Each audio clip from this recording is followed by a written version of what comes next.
Alexander Harrington had built an empire from the ground up, a titan of industry whose name was synonymous with power and precision. At 60 years old, he commanded boardrooms with a single glance, his decisions rippling through global markets like shockwaves. His company, Harrington Global, dominated the tech sector, innovating IT systems that revolutionized everything from healthcare to finance. Yet, as the sun dipped below the horizon on his birthday, casting long shadows across his opulent penthouse, Alex found himself utterly alone. The sprawling space, filled with priceless art and sleek furniture, felt more like a museum than a home, a testament to his relentless pursuit of success that had cost him everything else. He remembered his early days vividly, growing up in a cramped apartment in Brooklyn, where his single mother worked 2 jobs to keep the lights on. "Work hard, Alex," she'd say, her voice weary but fierce, "and you'll never know hunger again." He took those words to heart,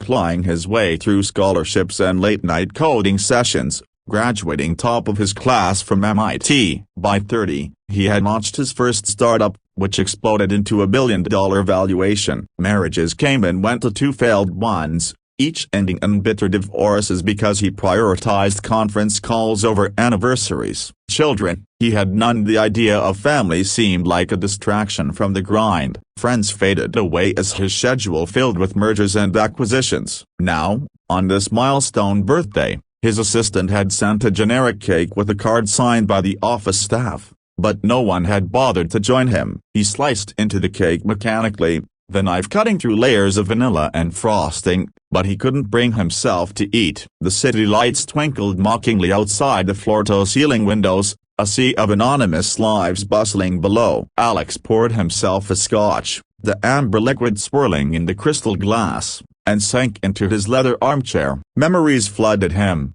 his mother's funeral 10 years ago, where he was the only attendee besides the priest, having buried himself in work instead of visiting her in her final days. Regret gnawed at him like a persistent ache. He scrolled through his phone, seeing birthday wishes from business associate Tessa, polite, impersonal messages that felt as empty as the room. Why had he let it come to this? The empire he built was ironclad, but his heart was a hollow shell. As the clock struck 9, a faint knock echoed through the penthouse. Alex frowned. Security never allowed unannounced visitors. He approached the door cautiously, peering through the peephole to see a small figure, a girl no older than 8, with tousled brown hair and a faded pink dress, clutching a crumpled paper bag. Her eyes were wide and curious, untainted by the cynicism of the world. "Who are you?" Alex called through the door, his voice gruff from disuse. "I'm Lily," she replied cheerfully, her voice muffled but bright. "I live downstairs."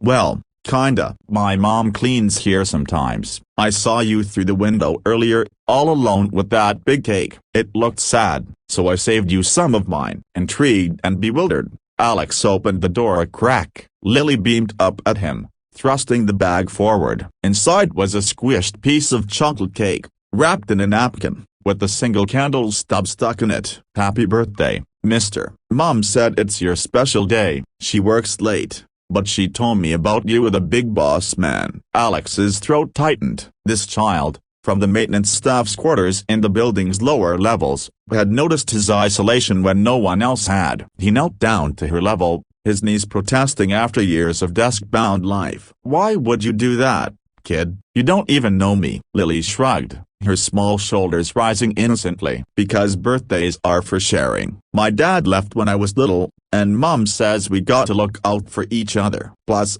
cake tastes better with friends." Her words hit him like a freight train, stirring emotions he'd long suppressed. He invited her in, against his better judgment, setting the makeshift cake on the table beside his untouched one. As they sat, Lily chattered away about her school, her dreams of becoming an artist, and how she drew pictures of the city from the rooftop where her mom let her play. Alex listened, really listened.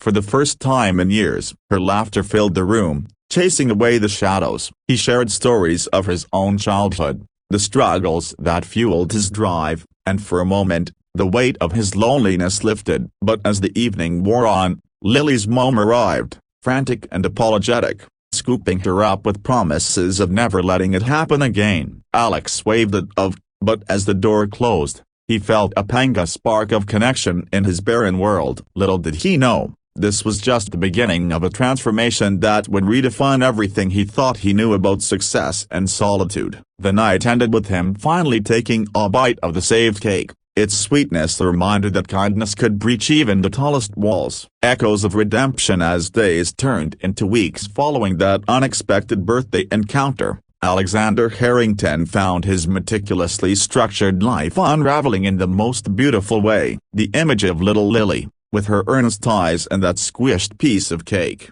haunted his thoughts during high-stakes meetings and late-night strategy sessions. He began noticing the invisible threads that held his empire together: the janitors who polished the floors after hours, the security guards who patrolled the lobbies, the assistants who anticipated his every need without fanfare. Lily's mother, Maria, was one such thread, a single parent juggling multiple jobs to provide for her daughter. Alex learned this through discreet inquiries, discovering that Maria had emigrated from Mexico years ago, dreaming of a better life for Lily. Touched by their story, he arranged for anonymous scholarships and bonuses, but it wasn't enough. He craved more of that genuine warmth Lily had brought into his penthouse. One rainy afternoon, he ventured down to the building's lower levels, a place he'd never deigned to visit before. The corridors were narrower, the air tinged with the scent of laundry and home-cooked meals. Knocking on Maria's door, he was greeted by Lily's squeal of delight. "Mr. Alex, you came." She pulled him inside,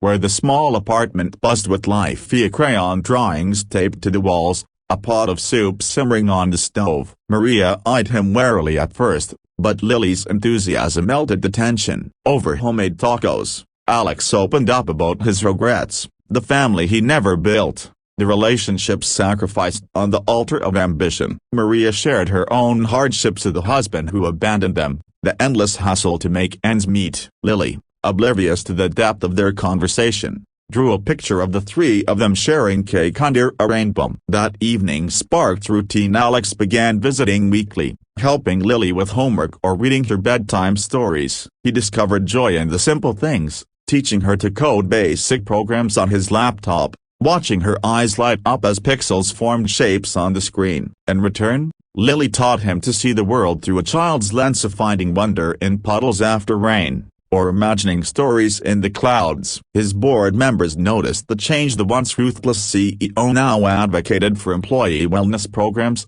family leave policies, and community outreach. Harrington Global launched initiatives to support underprivileged kids in STEM, inspired by Lily's budding curiosity. But beneath the surface, Alex grappled with deeper emotions. On Lily's 9th birthday, he organized a surprise party in his penthouse, inviting Maria's friends and filling the space with balloons and games. As Lily blew out her candles, she whispered, "I wish for a grandpa like you, Mr. Alex." The words pierced his heart. He realized he had become a surrogate family to them, filling the voids in all their lives. Yet, fate tested this newfound bond when Maria fell ill, diagnosed with a rare condition requiring expensive treatment. Alex stepped in without hesitation, covering the costs anonymously at first, but Maria discovered the truth. "Why?" she asked tearfully in the hospital room. "Because you and Lily reminded me what matters," he replied, his voice cracking. "I built all this wealth, but it meant nothing until you shared your cake and your hearts." Recovery was slow, but during those months, Alex transformed. He delegated more at work, freeing time for picnics in Central Park, where Lily chased butterflies and Maria laughed freely. He even reconnected with old friends, hosting dinners that echoed with genuine conversation. On his next birthday, the penthouse wasn't empty. It overflowed with peoply colleagues, new acquaintances, and at the center, Lily and Maria. As the cake was cut, Lily handed him a slice with a grin. "I saved you the biggest piece this time, Grandpa Alex." Tears streamed down his face as he embraced them, the empire of his past paling against the richness of this present. In the end, Alexander Harrington learned that true success wasn't measured in billions, but in the lives touched and the love shared. His story became a quiet legend in corporate circles, a reminder that it's never too late to rewrite your legacy with kindness.